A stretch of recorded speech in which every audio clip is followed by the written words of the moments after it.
Welcome back to Bishop's Breakdown. We got a loaded show today. We're going to talk WWE's latest title changes, CM Punk's championship win, the NBA's new free throw rule, and of course the latest on LeBron James and where he's going to take his talents next. And the FIFA World Cup is down to 8 teams. So that and more on episode 36. Let's break it down.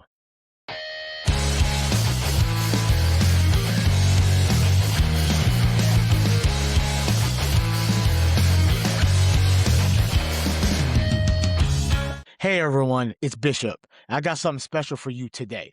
On the next bonus episode, I'm breaking down the top 4 teams in college basketball, giving you my insider's take and predictions you won't hear anywhere else.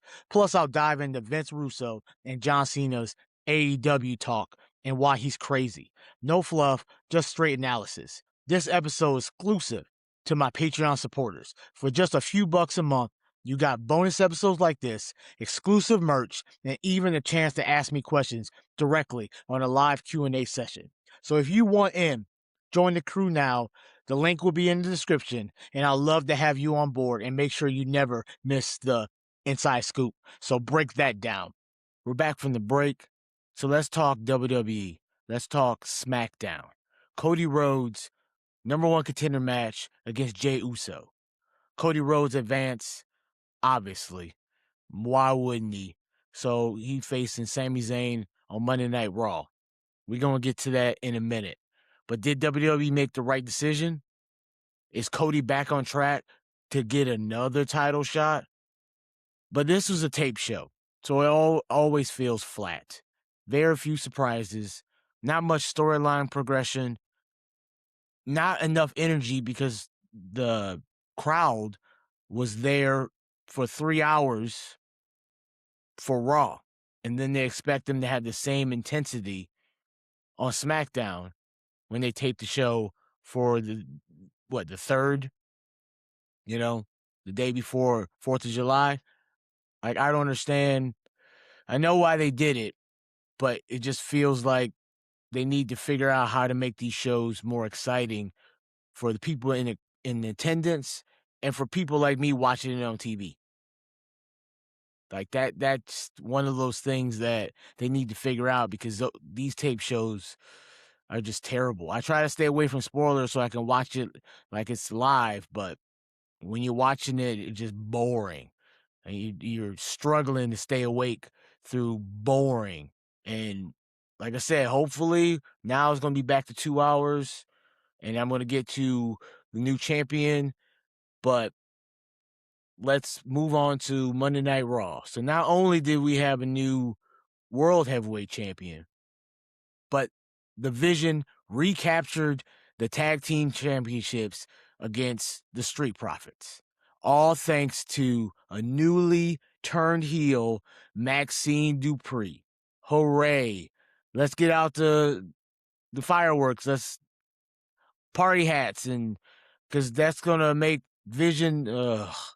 Like I was hoping that Braun Breaker was gonna get far as you know what away from the Vision and do his own thing.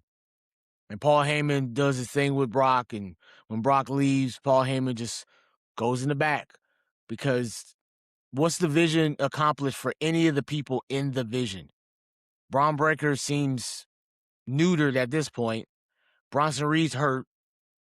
Logan Paul is still Logan Paul, but he didn't need the Vision, and nothing. He just kind of there. He just in the background there because he's hurt, but even when he wasn't hurt, he was just kind of there. And Austin Theory, I mean, I'm glad they paid off what he was doing with Maxxine Dupri in the backstage areas, and they just kept seeing him and her talking and blah, blah, blah, but, her jumping in his arms. And I mean, sure. I mean, I guess I'm guaranteed they're going to have a match between Braun Breaker and Austin Theory versus Alpha Academy, and they're going to kill them. And Otis and Tozawa are going to look like losers like they've been doing for forever. And maybe that's how Chad Gable gets him back with the graces, because he comes back and helps them fend off the Vision. But I want him. I don't want him part of this either.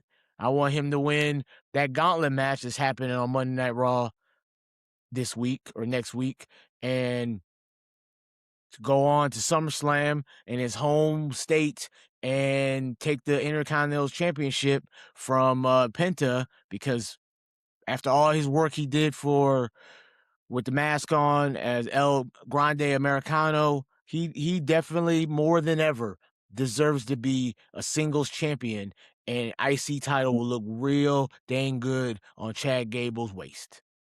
I said it. I mean it. And that's what it's gonna do, because Chad Gable's that dude. But yeah, so let's get to the elephant in the room. CM Punk, the same guy who said part-timers need to go away, stay away, especially when he was dealing with The Rock, he was dealing with Roman, and lo and behold, but I mean, why are people surprised? He literally said it on the night after WrestleMania. He looked Cody right in the face and said, sometimes championship opportunities just fall from the sky. And it fell out of the sky because Cody Rhodes got jumped in the back by Gunther. For what reason? I'm looking at the whole thing, and Sammy's sitting there with the title, and Gunther's mad at Cody, but Cody lost too. So shouldn't they be both mad at Sammy, who was just sitting there not getting beat up, but Cody was getting beat up for just being existing? He won the number one contenders match. Why didn't Gunther jump him then and attack him there? Or what? Makes no sense. I know why they did it.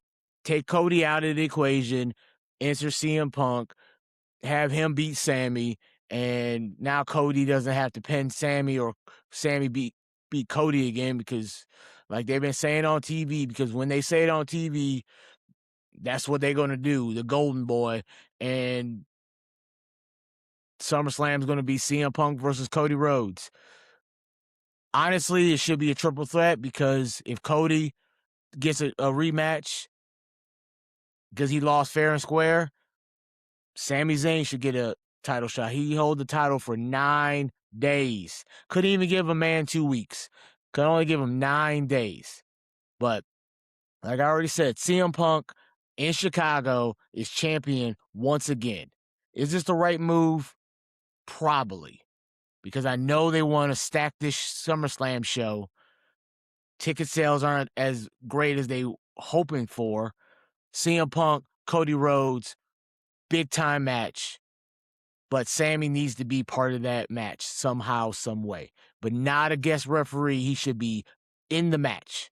Because if not, he's going to miss SummerSlam entirely. Imagine that. He had the WWE Championship, and he might not even be on the card. Because at this point, what are they going to do? A planking match between him and Gargano? They're going to lay there and see who can not move? Like, what else can they do? But here's a question for the audience, for y'all listening right now. How long should CM Punk have this title for? 6 months? Should he lose it at SummerSlam to Cody? I don't want that. I think Cody's better off chasing for a while than getting it back, because if this is how the outline of events went, he loses that in Saudi. He loses his title shot. CM Punk wins the title, and then Cody wins it again. Why even have Sammy win it? Just should have had Cody retain and have CM Punk show up and say, "Me, you, SummerSlam, boom." But if you're gonna hot shot it back to Cody, you shouldn't even gave it to Sammy in the first place. It makes no sense. So I'd rather him chase it for a while. Maybe not until Mania. Maybe he's chasing and doing other things, and because he doesn't have to he be in the title picture every single month, every single week. He doesn't have to have the title. We already did that with Roman. We don't want to do it with anybody else. So let's have CM Punk do his own thing with somebody else for a while, and Cody does stuff with his other people. Maybe he and Gunther can beef or him and Sammy can beef or whatever, something. Think of something. Don't just give it back to Cody. And now, like, pretty soon you're going to blink and he's going to be a 14-time champion in a matter of 3 years. So I'm hoping CM Punk holds until Mania, maybe the Rumble. That seems more plausible than having him have it that long. I mean, it all depends on who wins the Money in the Bank. Maybe they're cashing on CM Punk, but I don't see him. I don't see a reason why you need to take his title off of him at SummerSlam. So whoever's his opponent be, whether it's a singles match against Cody or a triple threat match inserting Sami Zayn, I feel in my personal preference, CM Punk should keep the title. I don't see anything else. And besides Cody Rhodes, who else is there to challenge him? Are they going to have Seth Rollins lose to Roman and then go back to his hatred for CM Punk and go after that title? Sure, but that would mean he would have to go to SmackDown. Now you're gutting out Raw, and now Raw's got nobody. Now Roman just sitting there twiddling his thumbs, and they're going to have to make up challengers like they did during his 4 years reigns of terror.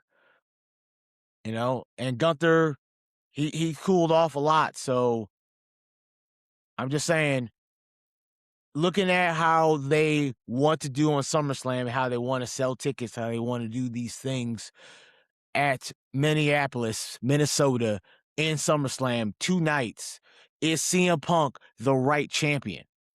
I think, who else? You're not going to give it back to Cody right now. So who else is a better champion right now that should be WWE champion out of the people available? You can't just say The Rock come back and win the championship. So let me know in the comments who you think should be WWE champion right now if it's not CM Punk. Or you can just say CM Punk. So likes, comments, let me know.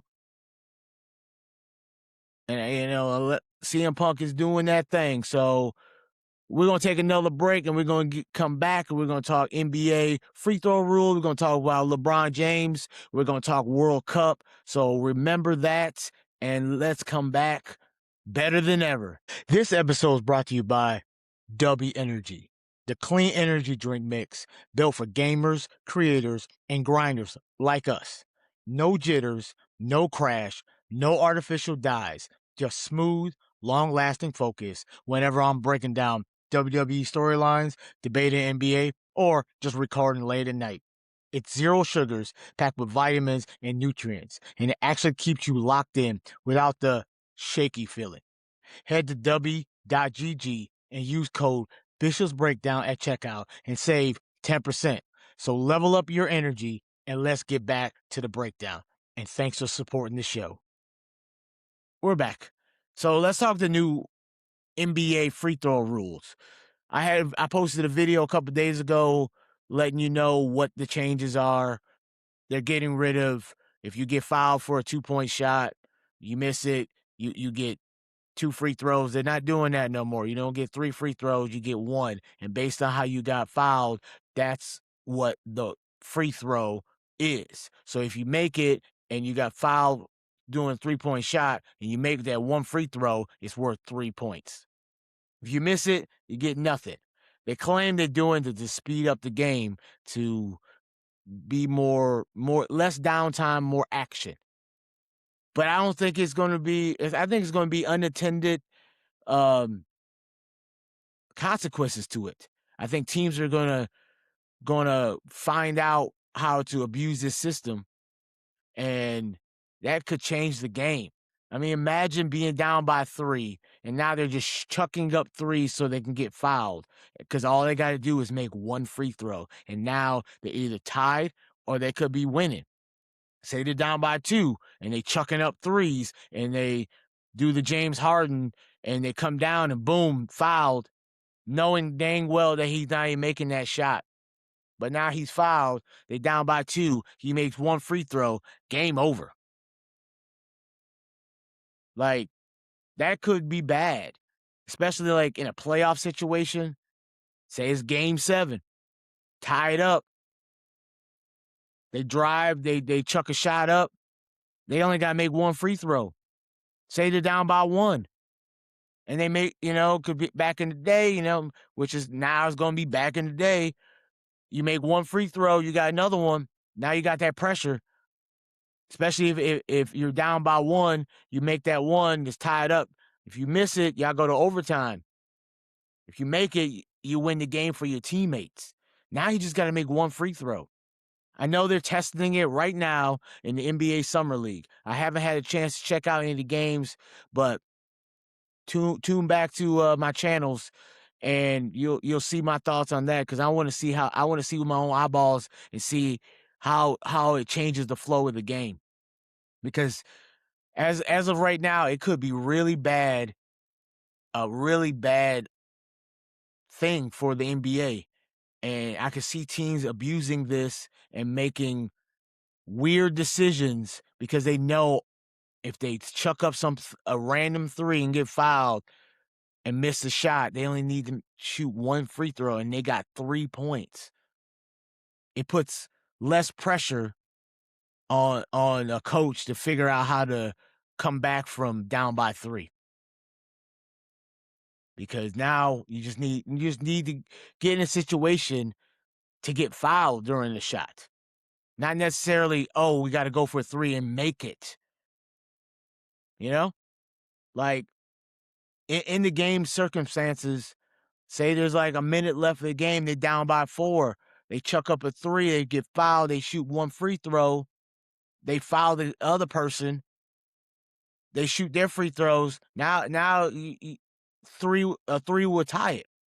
It changes the perspective of a game. And imagine if the title's on the line. Imagine if the NBA championship is on the line and a team been fighting all series long and lose by a free throw.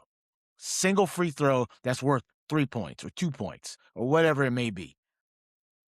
They need to be guaranteed that this is working and not unfair to either opponents. Because if it's unfair at any point, at any reason, at any stretch of the season, especially the postseason, especially during the playoffs, then things will be terrible. And we will give champions that might not deserve it because they wiggle their way in by the sheer of their teeth because of this new free throw rule. But I'm all about wait and see how they do it. It's not guaranteed that they're going to put in the regular season. It's just something they're testing. But I know how the NBA is. And once they set their mind on something, if it works a little bit in the summer league, don't be surprised you see it in the league. Maybe they'll just do it for the regular season and not the playoffs, but if they put in a regular season, it's going to be a playoff thing. Maybe they'll only put it during the NBA Cup. But either way, don't be surprised if you see it next year, 1 free throws. Because if they thought it was a terrible idea, they wouldn't even be trying it. So do y'all think it's a good idea? Do y'all think it's a bad rule? Shout out, break it down with yourselves in the comments right below. So LeBron James, watch. I mean, that's what he does. Decision pot do. Right now, his favorite teams that are putting all the stops, starting from the top. You got the Cleveland Cavaliers. Clearly, that's where he started his career at. He brought a title after he went to Miami. He came back, brought a title. I mean, it's homecoming. Start your career, end your career in the same spot. And they're clearly a championship caliber roster.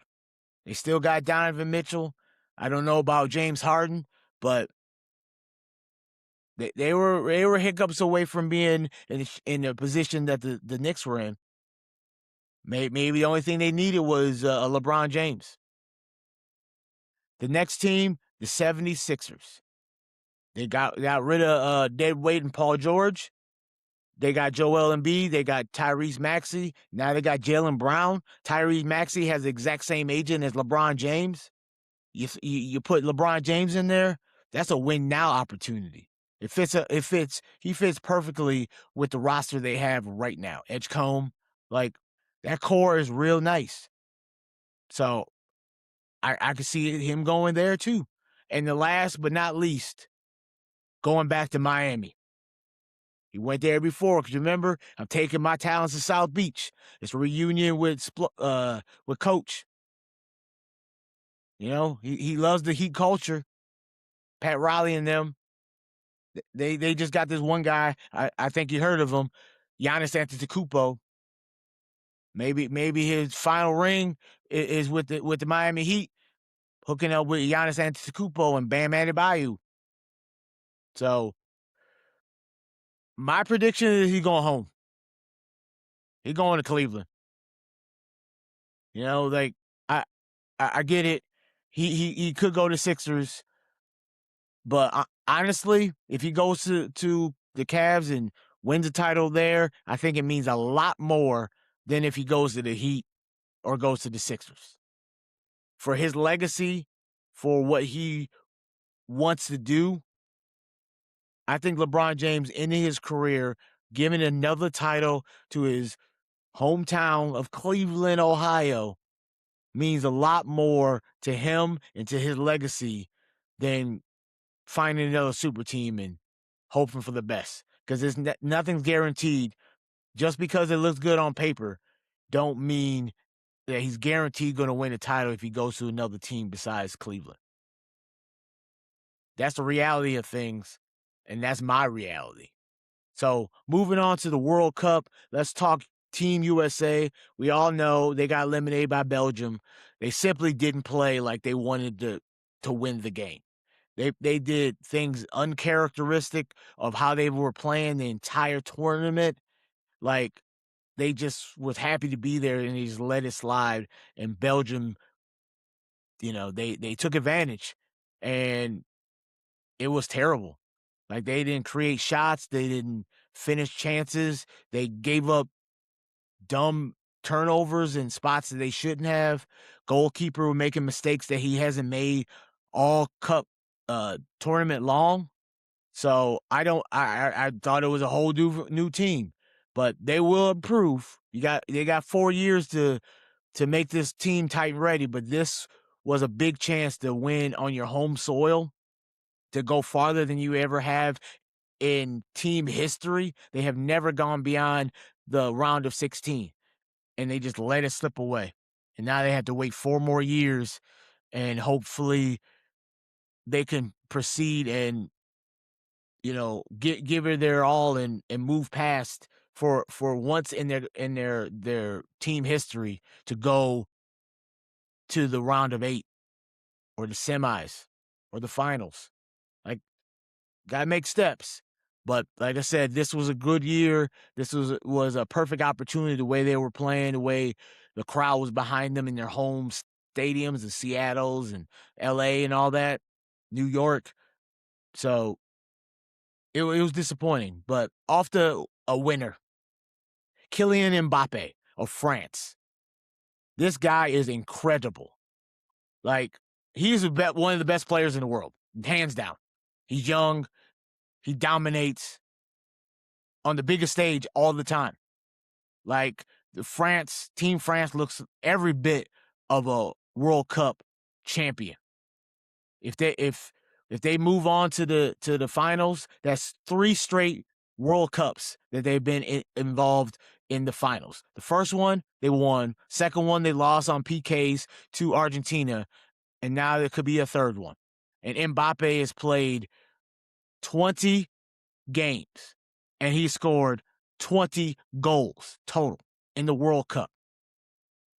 So I feel this tournament has lived up to his expectations. Like, this has been exciting from knockout round all the way to right now. Every game has been something special. Even the games that are slow and no goals are getting scored, you know, but all it takes is a penalty kicks, and that's what it took for Switzerland. So, like, this tournament has been good. And my biggest surprise so far, I mean, I know they lost today, but it was Morocco. Like, I know they're obviously they're a really good team, but for me personally, being a noob that I am, that was the biggest surprise for me. Biggest disappointment is definitely, definitely the United States. I had high hopes that they were going to at least get to the final 8, but I guess we got next World Cup. We got 4 more years. So France is already advanced. You got 3 more games. And my remaining picks for the final 4 is Norway, take care of business against England. Argentina takes care of their business against Switzerland. And then Spain do their thing too. So I that's where I'm at. And I'm, like I said, my favorites are still Argentina and France to be in the finals. And I'm giving the edge to France. That's my my pick right there, because Mbappe just that guy. So France, Argentina, that's where we're going. They're the 2 strongest teams in the tournament that's left right now. You got Messi, you got Mbappe, you got the fight for the Golden Boot. That's why they play the game. That's where we are with this, and that's where they are with that. So we only got a few more weeks, and World Cup is over. So enjoy while it's still here, because you won't see another competitive things like this in the world of football or soccer until 4 more years of the men's side of things. In 2 more years, we got the women's side of things. So we're gonna hopefully Team USA, the women will show the men how it's done. But that's episode 36, Bishop's Breakdown. Hope you enjoyed today's show. So make sure you let me know, subscribe, leave comments with your thoughts, how I do, what you think. You think I'm dumb? Do you think I'm crazy? Or you think I'm smart? Was CM Punk the right choice as a champion? Is that new free throw rule a great idea, or is it terrible? And who's winning the World Cup? Let me know in the comments. Who do you think is going to win the World Cup? So don't forget to follow Bishop's Breakdown on YouTube, on X, TikTok, Facebook, and wherever you get your podcast, because I'm there. I'm all over the place. But until next time, like a great man once said, deuces, ooses, and I'm out.